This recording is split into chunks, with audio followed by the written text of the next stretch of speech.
All right, so hello. um, Welcome to the session 2 of the microbiome. We last time at the end we talked about doing a challenge of eating 30 different plant-based foods over the course of a week, and just sort of wanted to like touch base about that and talk about what counts as a food, because I got a few questions about that in terms of do spices count, do legumes count, and yes, each type of bean counts, or each type of grain, or each type of a spice, so even if you have like a multi-grain bread, or like a mixed grain bowl or something like that, you can count each of the grains that are in there, or each of the spices. um, so a lot of times, what I notice for my own self is that I often get up to 25 very easily, because it's just sort of like, that's the, but then getting to that extra 30 can be a little bit extra, like a little bit of a push, which is kind of fun. We were talking about how it's fun to sort of like have that extra push to try new things, or to like add things that I don't usually. I think I have like 25 things that are in a constant rotation, but then that last 5 is like, oh, like what's new? What have I not gotten recently? I know I ate some bok choy last week. That was good. So that's a really fun one to do, kind of preview of coming attractions. That might be something we'll talk about at the Bullet Health Journal class, as well as how to incorporate that list of all the foods in a paper that you'll make that's about, kind of setting health goals and tracking things. So that would be might be a nice one to add to the list there. It's just a fun, it's kind of a fun thing, because it's not so much of a like, sort of needing to keep things like really tracked, or being extra careful about it. It's just more of a like a, ooh, let's see how many, different plant foods I can get into my diet. So today we're going to talk a lot about prebiotics and probiotics. So there's also postbiotics, which is what I was about to say, but we're not actually going to talk a whole lot about postbiotics or prebiotics. Those are actually really kind of like emerging fields, and I'll just talk about them for a second, just because we won't be talking about them later. And those are really when they're doing some processes where they're harvesting the metabolites of bacteria and then giving those to people. And prebiotics are also like a heat-killed bacteria, and so this is something we're probably going to see a lot more of in the near future. But as of right now, I think that really, the most important things that we can do kind of from a practical level are, feed our good bacteria, and then find ways of getting, supplying more bacteria to our GI tract as often as possible. So in terms of feeding our good bacteria, I just want to run through sort of fiber, because a lot of times people just see fiber and think of it as one thing. It's actually, fiber is like a broad category that includes a lot of different compounds, really, and the definition of fiber is things that are undigestible by the human digestive tract. So then underneath fiber we have soluble fiber and insoluble fiber. Soluble fiber is what often will create like a little bit of like a gel-like quality if you put water with it. If you think about like psyllium husk, the way that it sort of gets like a little bit thicker. It can be used as thickening agents and things like that, but it also can be digested by bacteria. So they break it down and then they make compounds that help us out. Insoluble fiber is not, it doesn't really get broken down by bacteria, and it doesn't have that same kind of water. It doesn't sort of get dissolved by water in the same way. So and that's not super important, except a lot of times you'll see it on labels. I mean, it is important in terms of health effects, and we'll talk about like, what that soluble fiber has some extra health benefits to it because of it, but you'll often see it on certain labels. You'll see the breakdown of soluble fiber and insoluble fiber. Kind of overall, I would say soluble fiber has a lot more health benefits, partially because of the way that it feeds our good bacteria, and we get to benefit not only from the way that increases the good bacteria levels, but also the way that makes the bacteria make the things that they make when they're doing well, which are short chain fatty acids and other metabolites that are really beneficial to our overall health. So prebiotics. Prebiotics are the ones, I feel like this is actually an expanding list because we have certain ones that we sort of already know feed the good bacteria. And then now, sort of getting more and more understanding of different of these types of fibers that feed good bacteria. So really kind of overall, when we think about, you don't have to get too like sort of focused on any one of these foods because all plant foods do contain prebiotics. So they all do contain, you know, some level of soluble fiber. But really when we think about the, you know, what foods are the highest in those soluble fibers, it's, you know, asparagus, mushrooms, garlic, onions, leeks, Jerusalem artichokes, which, you know, they are a root from a plant that looks like a sunflower. I think it actually might be a sunflower, but and you can get them at a lot of health food stores, and sometimes at farmers markets, and they're really delicious. They taste like potatoes, but they're actually really even higher in some of the prebiotics. We jokingly, I worked at a farm where we often harvested them and ate them, and the warning to them is the fact that they earned a nickname of fartichokes because they definitely can cause a little bit of gas. So just to be kind of know that going into it, they're really wonderful, a great sort of new thing to try out and try cooking with, and also be prepared that you're not going on any kind of long car trip or anything like that right afterwards. Dandelion greens, you know, these are around and they're easy to harvest and they're really delicious, and not besides being totally very nutritious, they're also really, you know, have quite a bit of these prebiotics in them. The warning there is to make sure that you're not gathering them from any place that has been sprayed or you know, had any chemical exposures, or where people walk a lot, because clearly there's a lot there that we don't want to be ingesting. Bananas, this one gets people because a lot of times, you know, mostly green bananas are the ones that have these resistant starches that are harder to digest, and so ripe bananas are actually often those starches are actually broken down, and so we don't get the same kind of prebiotic effect from ripe bananas, which is part of why people talk about, you know, eating green bananas when they have some diarrhea and want to not have as much diarrhea, and then the ripe bananas sometimes for people can actually cause diarrhea. So it's a very different kind of starch makeup, and you can kind of think about that when you eat a banana, when it's unripe, how it tastes and how it feels in your mouth is really different than how a ripe banana feels and tastes and feels in your mouth. And so that those starches do change a bit.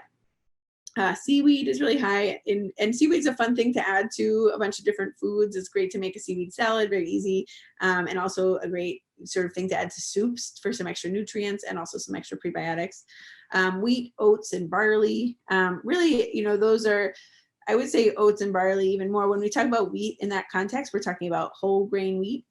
We're not talking about the more, wheat is a tricky one because it also contains a starch that's a little bit inflammatory. So, you know, besides people having trouble with the gluten protein, there's an amylopectin A, which is a little bit inflammatory. So, you know, this does show up on the list of the foods with the highest prebiotics, but I definitely would kind of lean more towards oats and barley for all those reasons.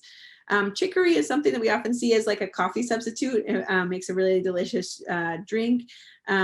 And there's one called Techino that's my favorite. They have a bunch of different sort of like blends, but you can just get regular chicory powder and make that into a coffee-like beverage that's quite delicious and really good for your gut bacteria. Konjac root is one people often, the main way that people ingest this is through shirataki noodles. Those are those noodles that are in the bag with like the water in it, that sometimes they're called like no oodles, and they have different, basically they're like sort of marketed as a low carb noodle.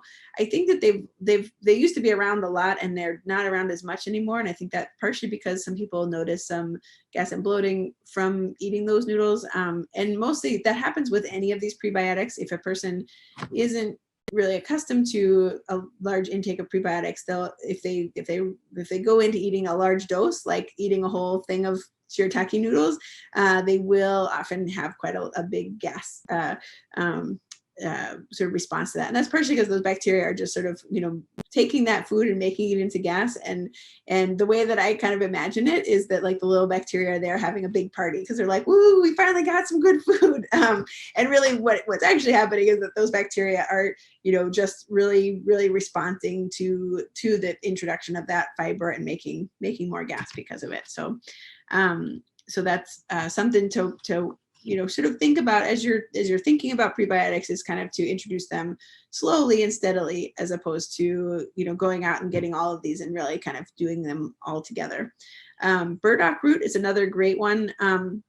a really good blend that I use a lot is that has some burdock and some barley that has good prebiotics in it is a dandy blend. It also has, so it has dandelion, burdock and barley, and it's a powder that again makes a coffee-like beverage. Tastes really good. It's good iced and hot, and it's easy to make because it's just a powder that you add to water. That's a great source of burdock. Burdock is just a really great all over. In herbal medicine, we call it an alterative, which means it helps you digest your food, kind of really break it down. It's a bitter, so it makes you produce a little bit more of your digestive enzymes and stomach acid and everything to help you break down your food. And then it also is really supportive to your GI bacteria. So it's just a really all over good. It's good for liver support as well. Jicama is also another fun one that if you haven't experienced it before, it's quite lovely. It's got a nice crunch. It's really great on salads. And I just had it on a sandwich the other day that was actually really lovely. So it's kind of a white, crunchy kind of I guess it counts as a vegetable because it's a root. But it's you can get it in actually a lot of regular grocery stores have it, but you just might not notice it because it just looks like a brown lump, like almost like a potato-ish kind of thing. Sometimes it looks a little waxy because they kind of make it waxy, but that's a really wonderful thing to play around with, and it takes up any kind of like flavoring really well. So if you put like a little bit of like a spicy sauce with it, it's really lovely. So yeah, so kind of thinking about these foods, you know, hopefully as we're talking about them, you're kind of thinking about like how you can get some of those worked into your diet a little bit more. What I like is actually kind of highlighting some of those things that you can add in as drinks, because a lot of us, you know, like drinking water, and it's kind of nice to have something that's a little bit different, but that isn't giving us like a whole bunch of either caffeine or sugar or, you know, something that we don't want to necessarily be having a lot of. So there's a lot of great kind of prebiotic options for things that you can drink. And we'll kind of come back around to that when we're talking about water kefir and even kombucha. So yeah. There's also, as there's been more and more of a focus on the microbiome, and as that's kind of come out into the internet as being something that people are focusing on, there's been more and more sort of labeling with these kinds of prebiotics. They actually extract them and then they put them on the label. So you might see on a label, and either for like when you're getting a probiotic supplement or if you're getting a food, you know, beta glucan is something that they write on labels quite a bit. That's actually a really good one in terms of like immune support, but it also is has, you know, antimicrobial properties. I feel like there's more to learn about beta glucan, but what we know about it is that it's definitely cholesterol lowering and also has this great antimicrobial and immune supportive effect. There's some studies that suggest that it might be also help with insulin sensitivity and have anti-cancer effects. You know, sometimes when we get into these types of, I mean, this kind of the broad range of effects that you see there, I'm always kind of back and forth between being like, is this, you know, sort of what we're seeing in terms of like, that is the same kind of broad range effects you can have from eating, you know, more fiber in general or from eating more vegetables in general. Like, is it hard not to conflate the two, you know, in terms of like, or is this really a beta glucan effect or is this really a fiber effect, you know? And so this fiber has all of these same, you know, we can say that it's, you know, good for preventing colon cancer. It's good for, you know, lowering your cholesterol. And at the same time, you know, whether beta glucan, it's a very specific thing that it does that's a little bit different than all the other ones, is kind of, it stimulates this production of white blood cells. So there definitely is that component as well. So yeah, so as I'm reading these, you know, and the health effects of them, like know that there's a complexity here in terms of what is doing what, like how much is it the fiber that's doing that? How much is it that the healthy microbes that are doing that? How much is it all of the above? But we do definitely have, there are studies of like, okay, you know, take these people, give this group of people, give half of them placebo, half of them not placebo, and we see what happens. And that's where we get some of these outcomes associated with these things. The inulin is something that's really high in chicory, artichokes, asparagus, garlic, leeks, and onions. Inulin is a good one for people who have constipation. The drawback to it, I often don't prescribe it as like a supplement because it can cause quite a bit of gas and bloating, especially for people who do have constipation. But it's a treatment for constipation. It also, very specifically, inulin feeds the bacteria that produce those short chain fatty acids. So the bifidobacterium really love to eat inulin, and that makes more of those short chain fatty acids, which we'll come back around to what the health effects of those are.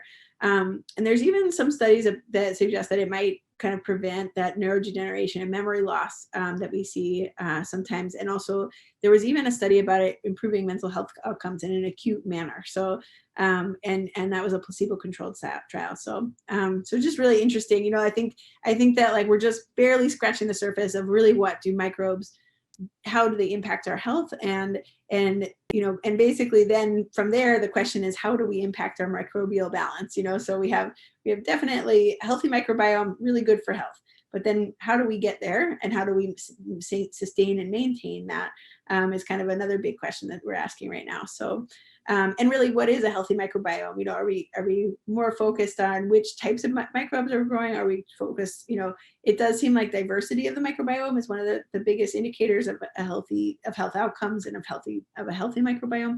And at the same time, a lot of that is still sort of, we're working to understand it. So I'm sure that this talk in 5 years is going to be very different than it is today. So stay tuned. The fructooligosaccharides, also, I think inulin is a type of fructooligosaccharide, but sometimes it's just listed on the label as FOS or fructooligosaccharide. And so just know that those two things, you know, are kind of mean a similar type of a thing. And it's also that FOS is being used more as a non-caloric sweetener because it is sweet, but it's you don't absorb it, so it's non-caloric. And it's it actually, there was a placebo-controlled trial that showed that specifically that it helped to, there's something called visceral fat, which is basically deposition of fat around the organs that happens, especially related to metabolic syndrome, diabetes. And they did a placebo-controlled trial where they showed that actually giving this FOS helped people reduce the levels of the visceral fat. So they had two groups of people doing the same thing, eating the same things, and that difference made a difference in their visceral fat level. So so that's important because in terms of visceral fat, that is the kind of fat that does have some health risks associated with it, where the subcutaneous fat, which is the kind you can pinch like on the outside, there's less sort of negative health effects from that, but the visceral fat is definitely one that's associated with negative health impacts. Pectin is another one that's kind of coming up more and more. There's sort of a vein of people using modified citric pectin for, you know, for its kind of more anti-cancer effects, but that's kind of a separate thing. It's kind of like a newer prebiotic in the sense that like before we didn't really think about it as much as a prebiotic. It's also, its main use is making jams and jellies to make them thicker. But it's also really present. It's a lot of it in peas and peaches and apples and citrus. So it definitely does lower cholesterol, and it has some anti-cancer effects, and also can help to lower blood sugar. So when I think about these foods here, it's like, okay, so they have these benefits. There's no real drawback, you know, besides gas and bloating, which we can kind of modulate by changing the dosage. You know, it's kind of another sort of piece of like, you know, actually what I really like about when we talk about vegetables as medicine and like which vegetables and everything is that there is really no negative side effect here, but we have to see a lot of positive benefits to eating these foods and getting these types of fibers in. Short chain fatty acids. So I keep throwing that around, and we kind of talked about a little bit the last session, but I just want to go into that a little bit more. Partially, one of the things I just want to highlight. So short chain fatty acids are the compounds that your bacteria make in your large intestine that have this anti-inflammatory effect. They also have an anti-cancer effect, so they prevent colon cancer. They help to improve the barrier that is the lining of the GI tract. And the thing to know about that is that there is this kind of like growing, because there's been so much conversation about the microbiome, there's this growing sort of supplement that's really about taking short chain fatty acids, and you can't really, unfortunately, we can't bypass things like that. So basically, if you take the short chain fatty acid, and people talk about it in terms of metabolically, like helping to increase your metabolism as well. There is some support for that. And so, but if you take it orally, so like lactic acid, butyric acid, propionic acid, it actually gets absorbed in the small intestine. So it's going to have a very different effect than it does have in being absorbed in the large intestine.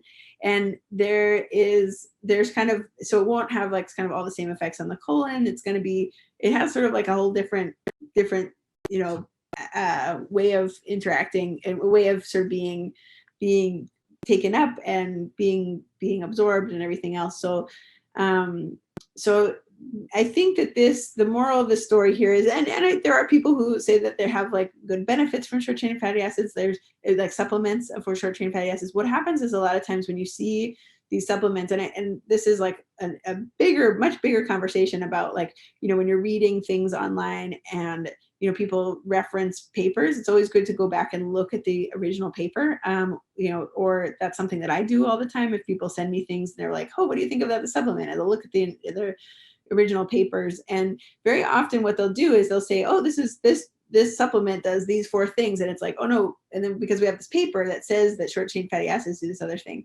but it's kind of like a false equivalence where it's like that the short chain fatty acids that are produced by the gut bacteria, we think do this one other thing, you know, versus short chain fatty acids being taken orally as a supplement with a larger dose. We can't necessarily equate those two just because it's such a different thing. And also the other thing that we know about, it's just like when we take an herb and we extract it and make it into a medication, like red yeast rice becoming a statin. It's like there's so many other compounds that are active in that the bacteria are making along with the short chain fatty acids. And so even your short chain fatty acids might be getting all the credit for something that all of those metabolites are working on in terms of having anti-inflammatory and anti-cancer effects. So, so all that to say, you know, there is no real sort of way to circumvent the fact that really we have this whole garden, this whole community that we have to support inside of us, that is our microbiome. So you know, really, and the other way that people will talk about probiotic supplements, but, you know, just adding probiotics doesn't really get you there. You know, you kind of have to, you can't just like, I think, what was it? I read somebody talking about, it's like if you were just like, you know, constantly throwing seeds on the top of the ground and you weren't watering it, or you weren't, you know, like, you know, trying to garden, just constantly throwing seeds on the ground. It's like, well, it's not really going to work, right? So we have to also do the things that help those seeds grow and help them maintain. So, so in terms of, you know, ways that we can get probiotics in, so actually getting in, when we talk about probiotics, we're talking about the live organisms that then colonize our GI tract. There's a lot of controversy about, you know, how well do the ones we would take in by our mouth actually persist and get into the GI tract. It does seem like it's a percentage. It's not all of them by any means. There are, you know, in order to get around that, what some people are doing out in the world are, you know, doing probiotic enemas, and there's a lot to be said for those. Actually, they came from, they're coming, using probiotic enemas kind of comes down from the fecal microbiota transport or transplant or therapeutics, or FMT, which is basically the T ends up being a lot of different things, but fecal microbiota transplant means that people actually are either getting an enema or ingesting actual stool that has been, you know, processed of a healthy person in order to treat things like inflammatory bowel disease and Clostridium difficile. Very interestingly, it's actually had some really great effects on autoimmune conditions as well. And including MS is actually one thing that, like, there was an outcome. I was really pretty fascinated by. There was a group of people with MS that had quite a benefit from fecal microbiota transplant. And really, what that tells us is like there's so much more to learn, right? Is like clearly there's a lot we don't know about this. Like we talked a little bit about how, you know, the microbes affect those toll-like receptors and affect, you know, immune function in a lot of different ways. But this is a way that we know that, like, oh, wow, it's doing some things we just really are even beyond comprehension. So, so there is, you know, that's the way to circumvent the whole issue of the bacteria dying in your stomach acid, basically, is by introducing it more from the anal route through something like like an enema or something like that. when we do take the oral probiotics, it does seem like a good amount of, some of them do survive. And also even the ones that do not survive through our GI tract are actually, we're still getting all of their metabolites, so that we're still getting those postbiotics or the prebiotics as well. A lot of the colonization of our GI tract actually comes from birth and from breastfeeding as well. So, or, drinking milk of any type. And so that's actually where we kind of established that good gut bacteria. So in terms of foods we can eat that have a lot of good bacteria in them, fermented foods of all kinds are good. The yogurt is a great place to start because of some of the higher levels. It's sort of like an easy, for a lot of people, like, easy flavor and easy sort of food to eat. We want to look for ones that contain the lactobacillus and bifidobacterium. Nancy's yogurt and Stonyfield, as far as like the commercially made ones, they have the best strains of probiotics and the highest levels of probiotics. The other ones, I think, like, Terra Firma makes a really good yogurt, those kinds of things. Like, I think these local ones are also really good. Some of the commercially made ones, they actually kind of like, you'll see that they add lactic acid or, something like that. So they give it the sour flavor, but might not be all that probiotic. So there's a great range in the quality of yogurt. It's even better to make your own yogurt. You can get you'll see at the bottom of the handout, there's one of the resources is this Cultures for Health, which is starter cultures for making all kinds of things. You can get yogurt cultures in a lot of places, but I do like theirs.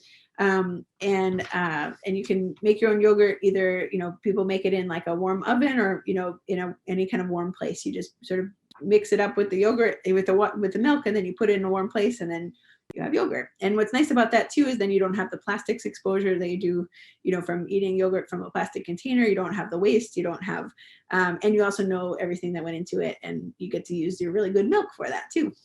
So that's a nice way to do that. And also, there's a lot of that. Cultures for Health also has starter cultures for non-dairy yogurts as well. So the non-dairy yogurts are hard to get them to really firm up in the same way, but they're quite delicious as well. So, and then kefir or kefir, depending on who you are, people say it differently. Is more of like it's slightly different strains that are used, or slightly different species of probiotics that are used, but it makes them more of a more liquidy type yogurt. And the milk-based kefir is really good, but also something I've really been enjoying lately is water kefir, which is you do two rounds of fermentation, and it sounds really complicated, but it's actually quite an easy process. I put a video on the resources list, and basically you just get these little grains that are like these little balls of good probiotics, and then you put them in water with a sweetener, so that basically the sweetener is there to feed the bacteria, so you're not actually going to get much of the sugar. And then you do one ferment, and then, which is just like leaving it out on your counter, and then you add fruit, then you take out the grains and you add fruit juice, and you do another ferment, and it makes this really lovely, like kind of semi-bubbly. I've never gotten it to be very bubbly, but the person in the video gets hers to be very bubbly. Excuse me.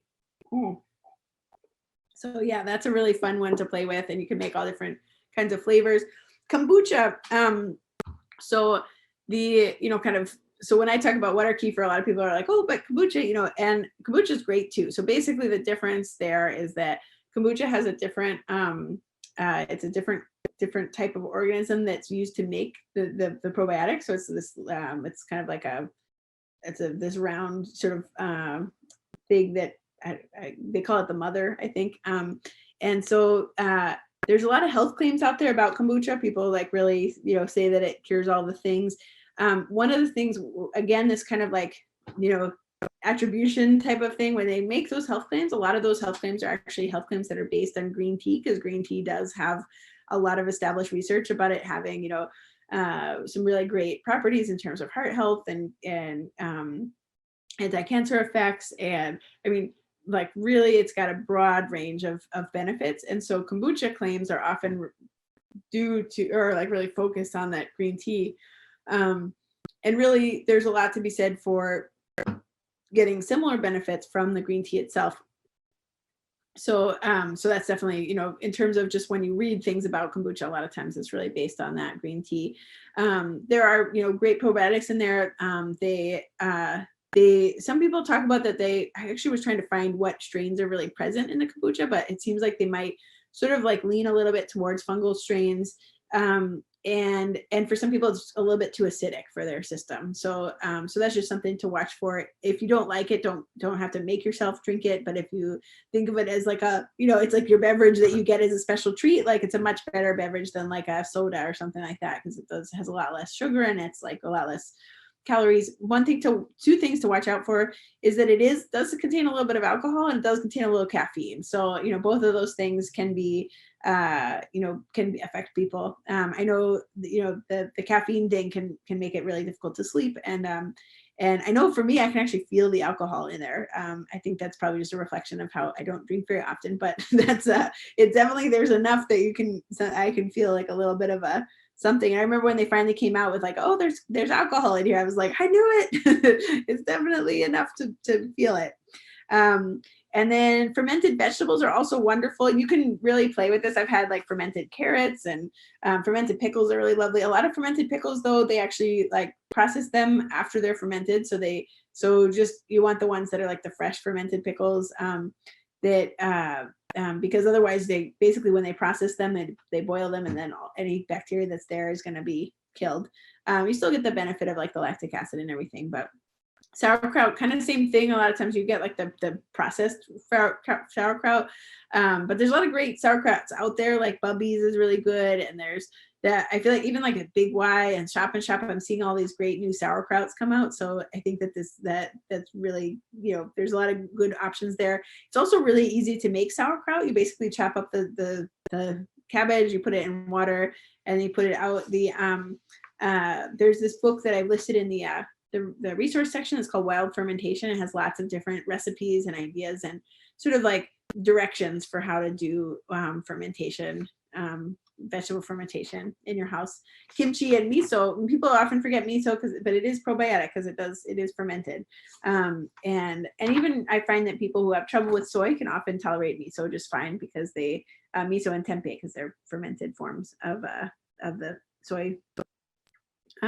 Partially because when you ferment something, some of those starches that are harder to digest get digested by the bacteria. So they're it's like pre-digested. So it's not going the other direction where you're eating the starch, you can't digest it, and then it's creating a little bit of irritation before it gets to the bacteria. And this time it gets to be pre-digested, so it never really creates that trouble in the first place.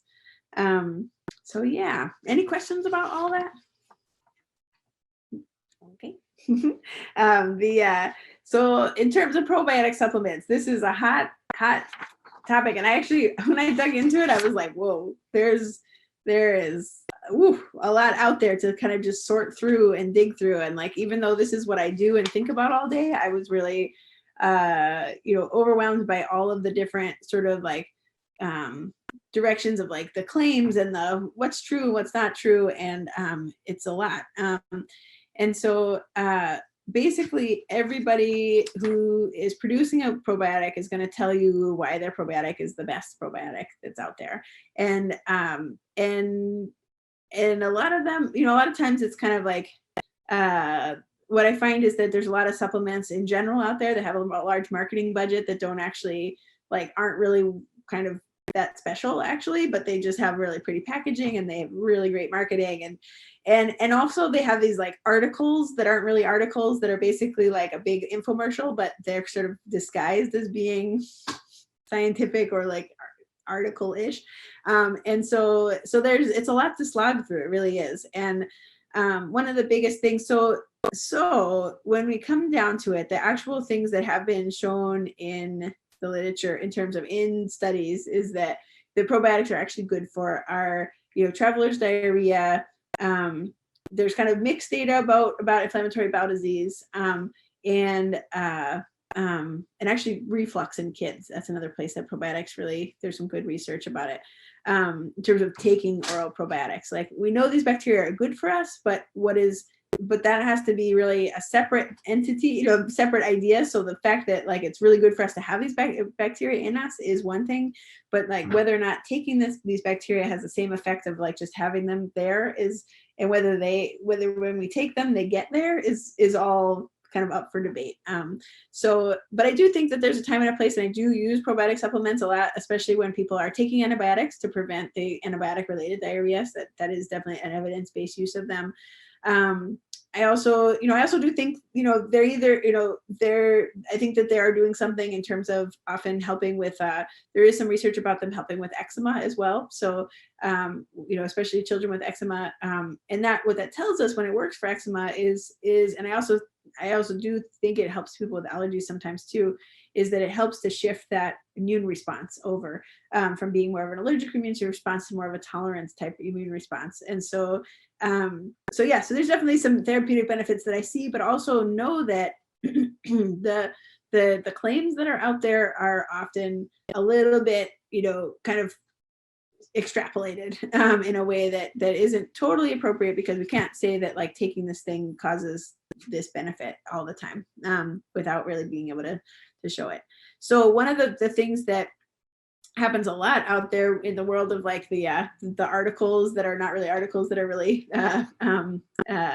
the big commercials, is soil-based organisms. So there's actually not a whole lot of research about ingestion of soil-based organisms. I did a literature search, and like it's like there isn't really, but the claims are really big. So they basically, that a lot of people make claims based on proposed mechanisms. So they say, this is true, therefore, like if this, then this, and those can be, when it comes to human health, it's really, we can't really, even if things are associated, we can't really call them causal, right? So people are saying, in the case for soil-based organisms, they'll say, back when, people ate food that wasn't as clean, we had less allergies and less autoimmune conditions.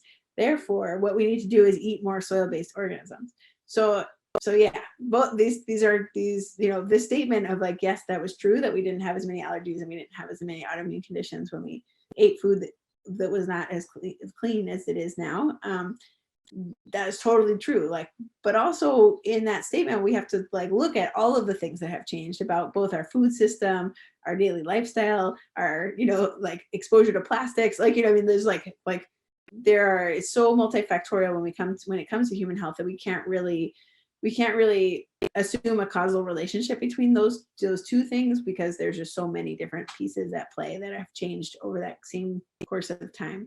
And so basically there's some kind of studies out there, but they're not peer-reviewed studies. And whenever you see studies that are not peer-reviewed, which means they're not sort of appearing in the journals that are peer-reviewed journals, you can be pretty sure that there's something going on there, because if the study is done well enough that you could make a claim based off of it, it should be able to be peer reviewed. So if they're not really wanting it to be peer reviewed, that tells you that there's something about that study that is potentially, not done properly and according to and carefully, and therefore it's pretty easy. You could give 10 people a sleeping medicine at 5 o'clock and then see that they're all sleepy at 10 o'clock and be like, look, it works, and that's not necessarily, it's not really, again, not, you can't state a causal relationship there. So things to look for on the label, that 10 billion CFUs is the kind of lowest therapeutic dose. More than that is also good. There's a lot of supplements out there that are like 50 billion. When you see that it lists the CFUs for each species, that they had to do another level of testing of that supplement, and that they have to do different kind of batch testing in order to be able to list those. Some probiotics that I've seen, they actually try to work around it by saying this many CFUs at the time of manufacture, and that means that's not a good supplement. So basically, if they have like at the time of manufacture written anywhere in the ingredients label or on the label, it's telling you that they're not making sure that there's live organisms at the time, up until the time of the of expiration. So there is a really good website called Consumer Labs that does a lot of third-party testing, and when they did a lot of testing of probiotics, they found that in fact many of the probiotics on the shelf don't actually contain any live organisms by the time that they're like on the shelf, or and so it is really important that it doesn't say that at the time of manufacture, because that's basically their way of getting around labeling issues. This is a little, some people say it's great to just go with one species that is like evidence-based, but more species may provide a broader range of effects. So if you have, some of the probiotics, you just have a single species, like Culturelle is just that Lactobacillus rhamnosus, and which is a great one. It's been really studied for a lot of good benefits, but but it doesn't but maybe it's better to also combine it with other ones. The real truth is we don't know which is better. Synbiotics are where they combine probiotics and prebiotics. So you might see inulin or FOS listed on the label, and that tells you that you're also getting some of the prebiotics. So it's great to take those two together like that. And those are actually the most supported by research, is that idea of taking probiotics and prebiotics at the same time. And then you can see different certifications, and this is true for USP, NSF, or CGMP are great certifications to see on the label.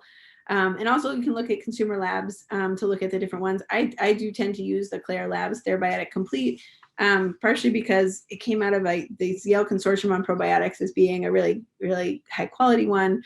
And it also contains all of the strains, all the species that we know have positive health benefits. So I kind of like it as a broad range probiotic especially when people are taking antibiotics. So lactobacillus are the ones that they live in the small intestine. They ferment sugars. It does seem like for some people, they can actually help you digest milk products a little bit better. For some people, and for some people not so much. One of the most studied species is Lactobacillus rhamnosus. So I always look for that on the label. If people, that often tells me that that's a good probiotic is one that contains that Lactobacillus rhamnosus. There's a specific strain called the GG strain. So if they put the strain in parentheses, that means that they're using a strain that has been studied very specifically. So that's an added little thing there that, something like Culturelle is just using that one strain. That rhamnosus has been shown to improve insulin sensitivity and really reduce allergic symptoms, reduce depression and anxiety. I mean, this is like a huge range here, but stimulate immune function and treat bacterial intestinal infections and diarrhea. So you can see why rhamnosus was the one that kind of comes up as being the most, mostly because it's the most well-studied one, I think it is. Bifidobacterium live in the large intestine, and they're the ones that really produce those short chain fatty acids. So we have more bifidobacterium than any other bacteria. I think that they make up like 2 or 3% of the microbiome. They support immune function and reduce eczema. And also very specifically, because they make those short chain fatty acids, they reduce the risk of colon cancer and may help with metabolism as well. So, and then Saccharomyces boulardii, it's a good one for traveler's diarrhea. I tend to use it a lot for C. difficile, make sure that I'm using a probiotic that contains that. So I often use the orthobiotic by Orthomolecular that has the Saccharomyces and also has the Lactobacillus and Bifido. I also use it in inflammatory bowel disease because there's some studies showing that it decreases inflammation and calprotectin levels, which are, we can see that on labs and it changes that. So yeah, that's pretty much the overview. I mean, there's so much more we could talk about. Like this is actually, I wanted to share this book now, reading Rainbow Time. This book called I Contain Multitudes is a really fun one. It's pretty dense. Like it's hard to just sit through and like read the whole thing, but even just reading like a little chapter here and there, or like a little section here and there, it's basically all of these sort of like stories of wonder about microbes, and they're pretty wild. It actually makes you, I find that this is one of those books that makes me sort of look at the world a little bit differently. It's been a while since I've read it, and I haven't read all of it, but some neat information here in the fun read.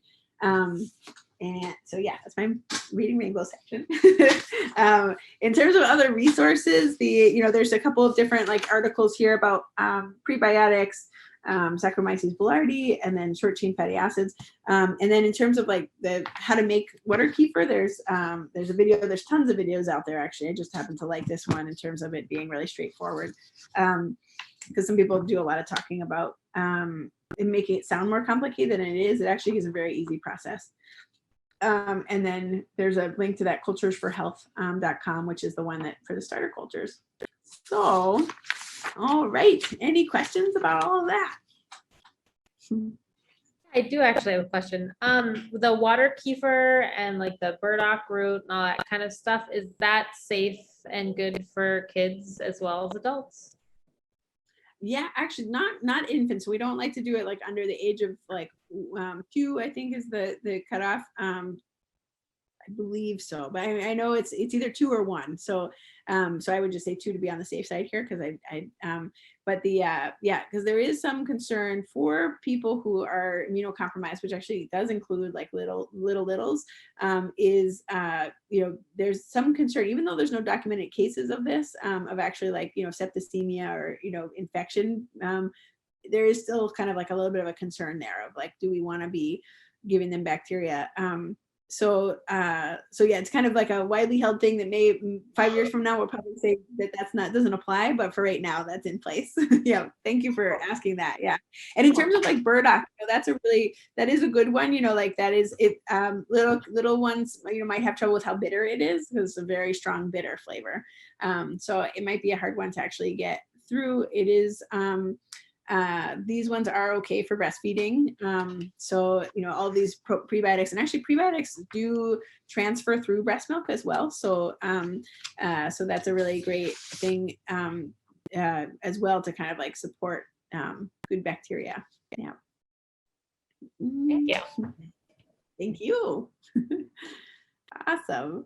Well, thank you so much, and I hope that you have a wonderful rest of your day, and thanks for coming. Take care. Thank you, Gwen.